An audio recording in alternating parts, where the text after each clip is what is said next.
now is Angeline Hartman. She's the media director for the National Center for Missing and Exploited Children. Angeline, thanks so much for coming on the show. Appreciate it. I understand that you have some new information today about this case. Yeah, the first thing, Dan, is that reward has now been increased to $40,000. And investigators say they've tightened the window of what they're looking for when he disappeared. It's about 6:20 to 7 o'clock. 3 key pieces that they're looking for at this time, because Dan, as you know, they've been looking at surveillance video, for weeks and weeks now. It's been more than 2 months since he disappeared. And so they've gone over this, and 3 things they released just today. 1, there is a white Honda Pilot.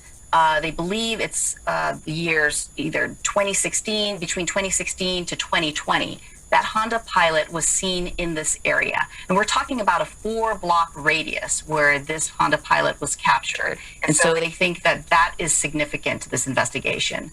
Number 2, there was a possible jogger seen running in this area.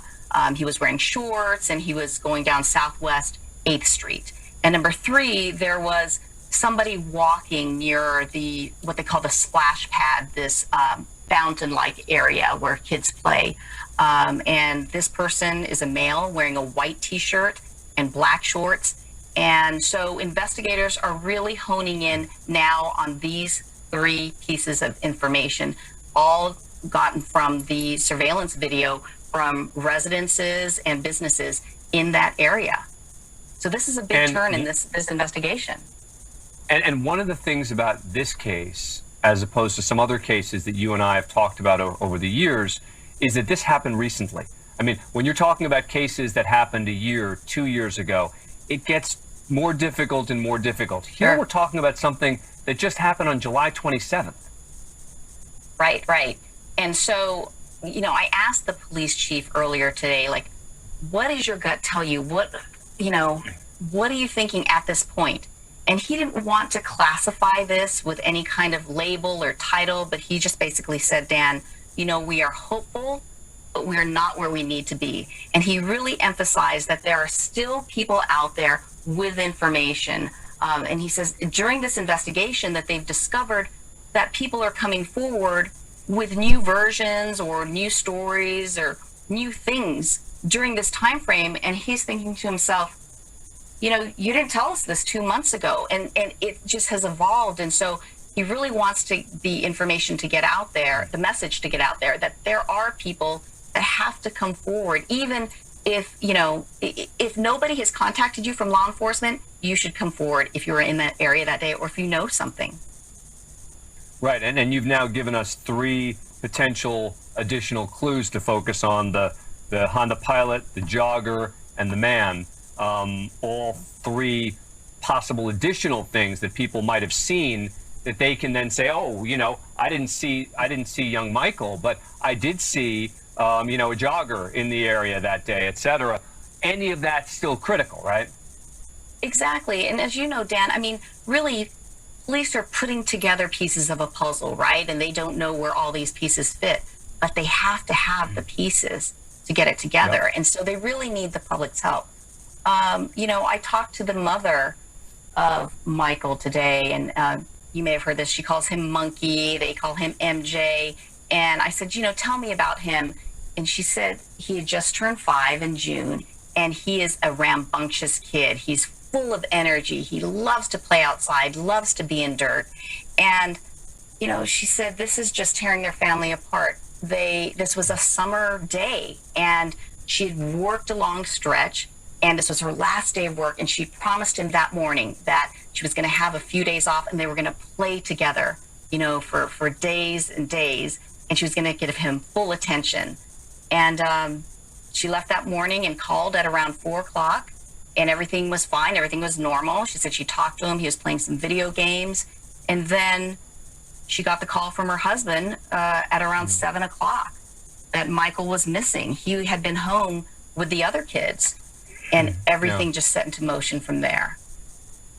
I think any of us with young children hear that, and resonates in a really powerful way. Angeline, thank you so much for coming on the show. If you have any information on the whereabouts of Michael Vaughan, we have a link on our page, newsnation.com/Dan Abrams Live, to contact authorities, or call 1-800-THE-LOST.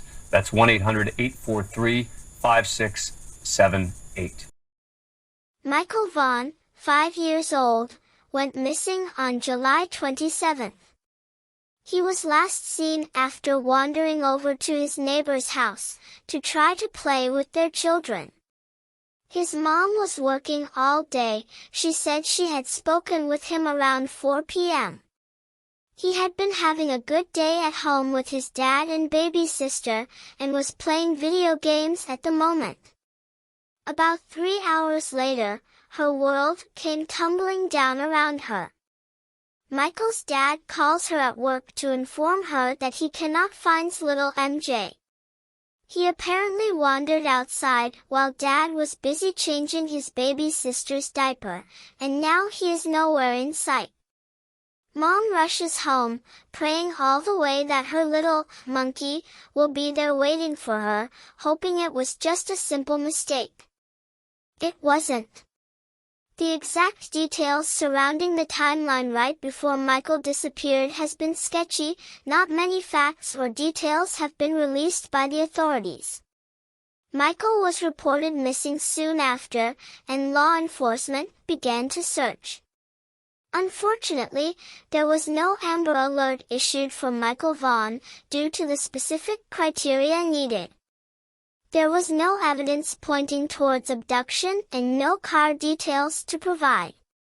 We are trying to change the Amber Alert criteria to include missing kids like Michael, or to make a new alert system that would be directly for circumstances like his, when they just vanish with no evidence of anything. The alert system is extremely helpful because it sends an alert to a wider range of people, therefore giving the child a better chance of being noticed early if they were indeed abducted or got further away than the initial search zone. I will post the link for the petition at change.org below. Please take a moment to sign it and share. Next week's a massive amount of local citizens, police, FBI, search and rescue, and fire departments searched high and low for Michael. Search dogs, drones with infrared technology, boats, helicopters, planes, they spared no piece of equipment to find little monkey. He had truly vanished. He was seen on a neighbor's surveillance footage walking, but we have no indication where he was going. In my personal opinion, from what they are currently saying about his last known location, I have an idea of where he was going. They're saying he was in the area of Southwest 8th Street, which is the road that Michael lives on, Southwest 9th Street, Washington Avenue and Cornwall Way. If you look at the map I have provided, courtesy of Google Maps, about a 4-minute walk away, there is a very large park that includes playground equipment and a refreshing splash pad. If he were truly walking in that direction, it is highly likely that he was trying to go play at that park.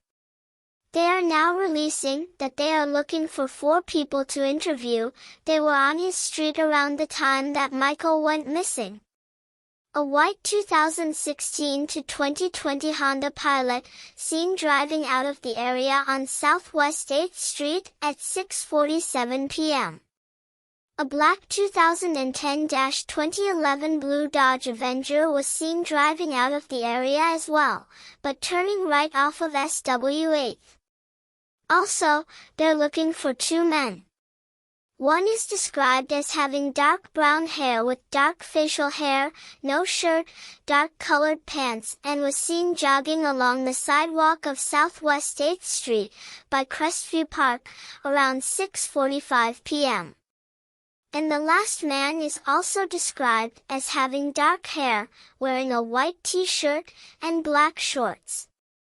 He was seen walking down Southwest 8th Street, near the splash pad, behind the neighborhood around a drainage ditch. Law enforcement continue to inform us that the family is doing everything they ask of them and cooperating in every way they can. Michael was last seen wearing a light blue Minecraft t-shirt, black boxer briefs with lime green trim and a creeper on one leg, and flip-flops. If you have any information about the disappearance of Michael Joseph Vaughan, or even know of someone that was in the area on July 27th between 6:30 and 7:15 p.m., please call 2086426006.